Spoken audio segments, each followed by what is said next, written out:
बिहार की सियासत में आज फिर एक नाम गूंज रहा है। एक ऐसा चेहरा जो विवादों से भी घिरा रहा और जन समर्थन से भी। पूर्णिया के सांसद पप्पू यादव को पटना की एमपी एमएलए कोर्ट से बड़ी राहत मिली है। अदालत ने उनसे जुड़े कई मामलों में जमानत दे दी है और अब उनकी रिहाई की उम्मीद तेज हो गई है। लेकिन कहानी सिर्फ जमानत की नहीं है, ये कहानी है राजनीति, आरोप, अदालत और समर्थकों की उम्मीदों की। दरअसल हाल ही में पप्पू यादव को पटना सिविल कोर्ट में पेश किया गया था। उस दिन माहौल सामान्य नहीं था। हाईकोर्ट की एक महिला अधिवक्ता के असामयिक निधन के कारण कई मामलों की सुनवाई टल गई थी। ऊपर से कोर्ट परिसर को बम से उड़ाने की धमकी ने सुरक्षा एजेंसियों को सतर्क कर दिया। पूरे परिसर की सघन जांच हुई, माहौल में तनाव था और इसी बीच बेऊर जेल से कड़ी सुरक्षा के बीच पप्पू यादव को पेशी के लिए लाया गया। अदालत परिसर के बाहर समर्थकों की भीड़ और अंदर कानूनी दलीलों की जंग, सब कुछ एक हाई वोल्टेज ड्रामा जैसा दिख रहा था। पेशी के दौरान कोतवाली थाना के 2017 और 2019 के मामलों के साथ साथ बुद्धा कॉलोनी थाना से जुड़े एक केस में उन्हें न्यायिक हिरासत में भेज दिया गया था।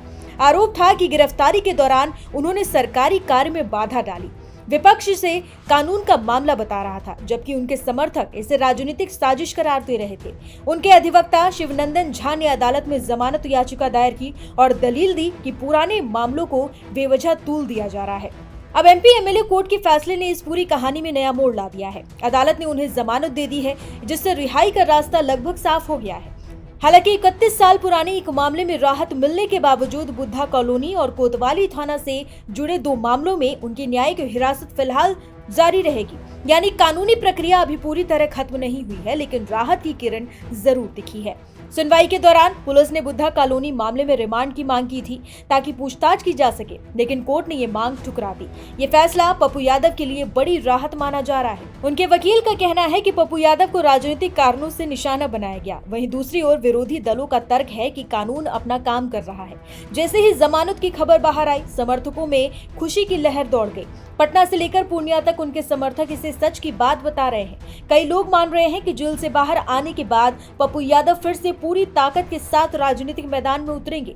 बिहार की राजनीति में उनका अगला कदम क्या होगा? क्या ये राहत उन्हें और मजबूत बनाएगी या कानूनी चुनौतियां अभी भी उनका पीछा करेंगी?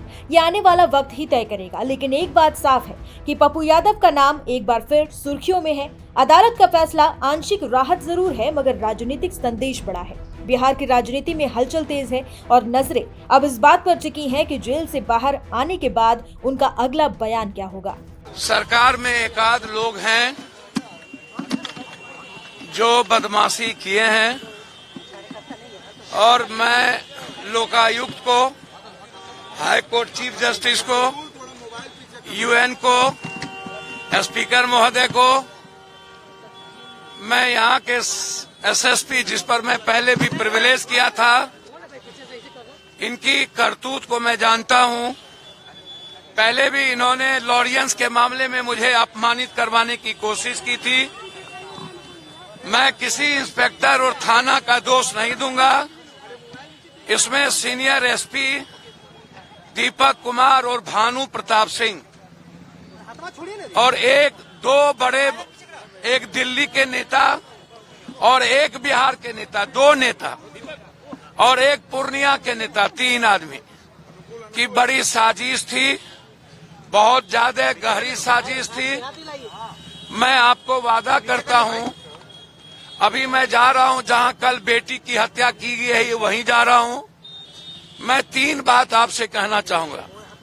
एक, खेमका हत्याकांड, जिसकी हत्या बेलाल क्रिमिनल ने की, खेमका, और एक वरिष्ठ मंत्री जो अभी हैं, उनका गार्ड, और खेमका हत्याकांड में उसके एक परिजन, बेलाल शूटर था उसकी, और हत्या करवाने में उसके ही परिवार के एक लोग इन्वॉल्व हैं। इसको भी मैं उजागर करूंगा और एक मंत्री का नाम उजागर खेमका में करूंगा। दूसरा, इनकाउंटर जो खेमका में हुआ था वो गलत बच्चे का हुआ, वो गवाही हमें मिल गई है। पटना डीएम के बगल में जहां बच्चों को रखा गया, 4 बजे निकाल के उसको गोली मारा गया। उसको हाई कोर्ट और सुप्रीम कोर्ट लड़ूंगा और उस इनकाउंटर को मैं उजागर करूंगा। और अंतिम, तीसरा, रुपेश की हत्या किसने किसने मरवाई है और किस किस ने मरवाया, इसको मैं सुप्रीम कोर्ट में रीड करने जा रहा हूं। नीट की बच्ची की लड़ाई मैं रुकने नहीं दूंगा।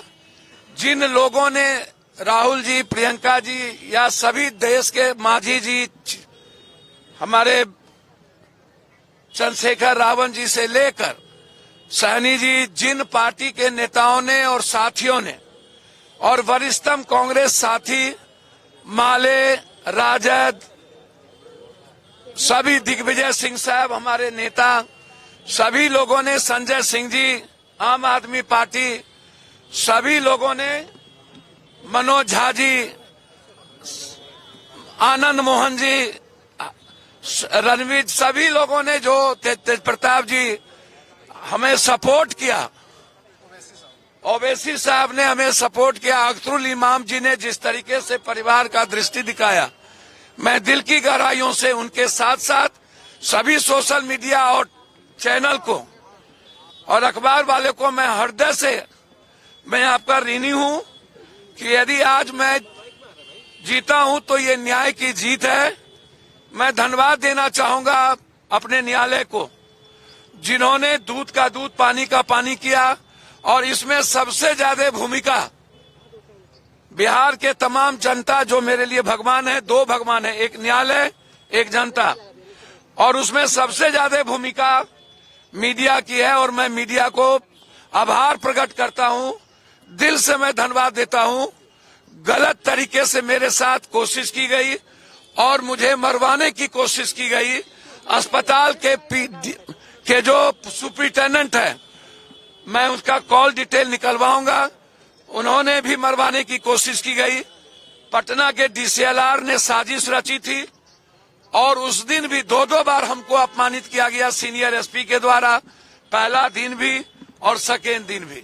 और उसमें पूरी साजिश थी कि पप्पू यादव को के आवाज को चुप कर देना। मैं पहली बार, मैं आज अब भगवान से और सच्चाई से मुझे विश्वास उठा।